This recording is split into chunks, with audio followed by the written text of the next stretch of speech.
Over the past few months, I've been deep into the development of my disturbing RPG Maker game, Grimdelve, but I just realized that I'm making the mistake that all indie devs make. Creating something in the comfort of their goon cave instead of sharing it with the world, so today I'm getting on top of that proverbial mountain and shouting out to all who will listen, I added to Grimdelve.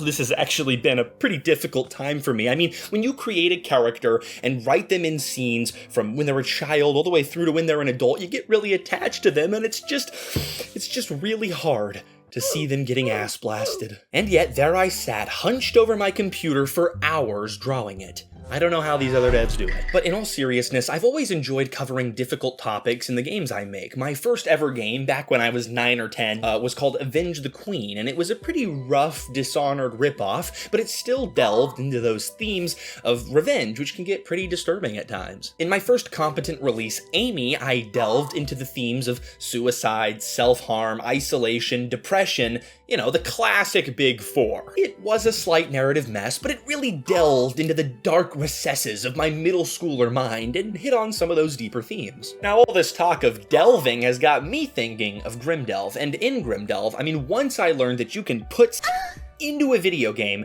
and, you know, all the takeaways I've gotten from running this disturbing RPG Maker games series, it was pretty much a done deal that I was gonna put in Grimdelve. A core theme of the game is growing up, and a big part of growing up, once you're a legal adult, of course, is unless you're a ToastyTime viewer. No, but seriously, what about for people who've never had I mean, something like 10% of men, and probably a little less for women, have never done it. Is in stories still relatable and meaningful to them? I think it's one of few things that is universally relatable to humans, and it's why games like The Last Sovereign are still relatable even when featuring polyamory, which is not relatable to most people because it focuses on the individual connections and the deep transformative experience that is or is imagined to be for people who've never done it. Actually, that's what I'd say most people understand about it, that it is a transformative experience. The best games I've played on this channel show this. For example, The Last Sovereign shows how for characters who've never done it or who have a bad experience with it, it's something that completely changes their relationships, not just with that person, but with all people and how they approach things in life. And then you have the other side of it where, like Beautiful Escape Dolls, shows how the search of it by lonely people can lead to depravity and abuse of the most horrific kind. If we're talking realistically, which I try to be on this channel, it's a big moment in most people's lives. It's not a meaningless thing.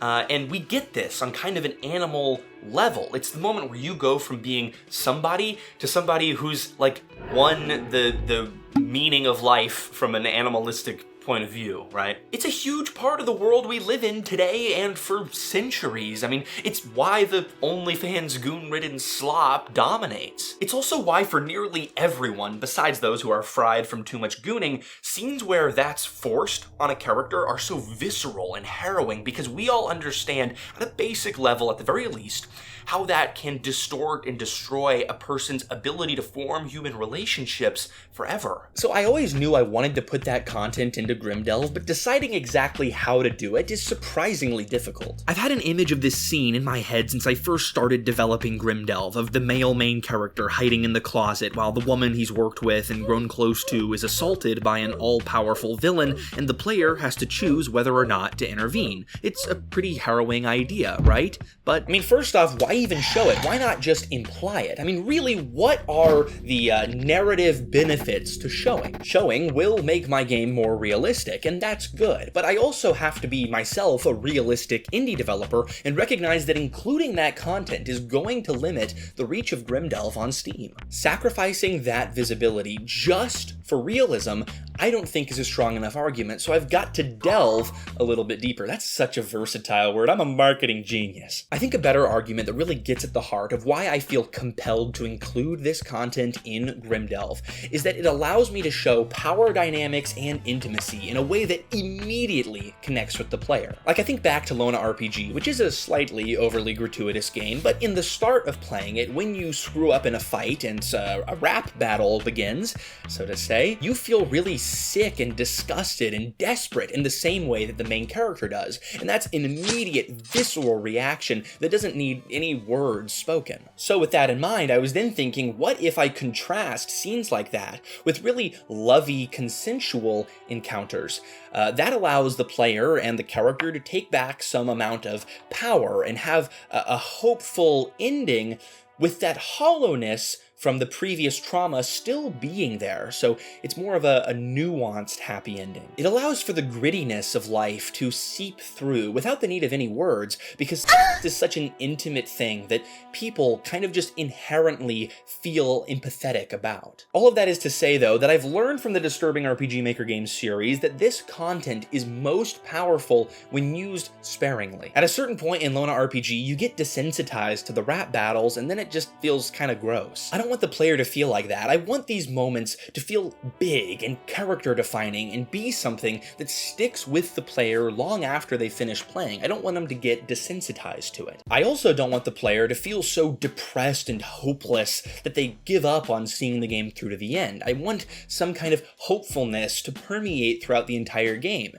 because hope is what has kept many humans alive and is a universal experience that allows us to get through some really hard moments. So latching onto that psychology, that sounds compelling, but I totally made up, and might be true, it might not be true, but latching onto that, I think the best way to go about this is to have an even balance of lovey scenes with not so lovey scenes, so that for every single one of these that makes the player feel hopeless and depressed and existential, there's one of these that makes the player feel like, you know what, in spite of it all, things might be okay, there might be a way back from this. The way this will probably look in Grimdelve is to have the assault be a scene that happens no matter what, but how the player can respond to it changes, and if they respond well, then they can eventually end up in a romantic relationship with that character to hopefully show that being abused is not the moment that defines you forever, and love can still go on. The game's still in development though, so if you have your own thoughts on that, please share them in the comments. Now, whether or not having an even balance actually works remains to be seen. I mean, it's possible that the really horrific stuff is so horrific that it overpowers any of the good that comes from these other scenes, but the takeaway is that this stuff needs to happen in a story for a reason. If you just take it in all willy-nilly, yes, I'm a white boy, willy-nilly. If you throw it in all willy-nilly, you take away its power, and it comes across as gratuitous, which can end up feeling kind of just gross instead of emotionally compelling. I've been really grappling with how to implement this, and whether sticking to my artistic vision, whatever that is worth the loss in Steam visibility. But I think at the end of the day, that having a genuine idea for a game and sticking to it is really important, because there's a lot of slop out there nowadays, especially with the rise of AI, that the genuineness of a project will still shine through, even if it lacks in other ways. But, you know, I still don't want the game to be shit, so if you've got some free time and are able to download the Grimdelve demo and give me some feedback, or even just wishlist Grimdelve on Steam, that'd really help me out and help me make this game the best version of itself it can possibly be. Now, if you'll excuse me, I gotta get back to the Goon Cave. Grimdelve is supposed to release this summer, and I still haven't even finished the second main character's arc yet, so, bye.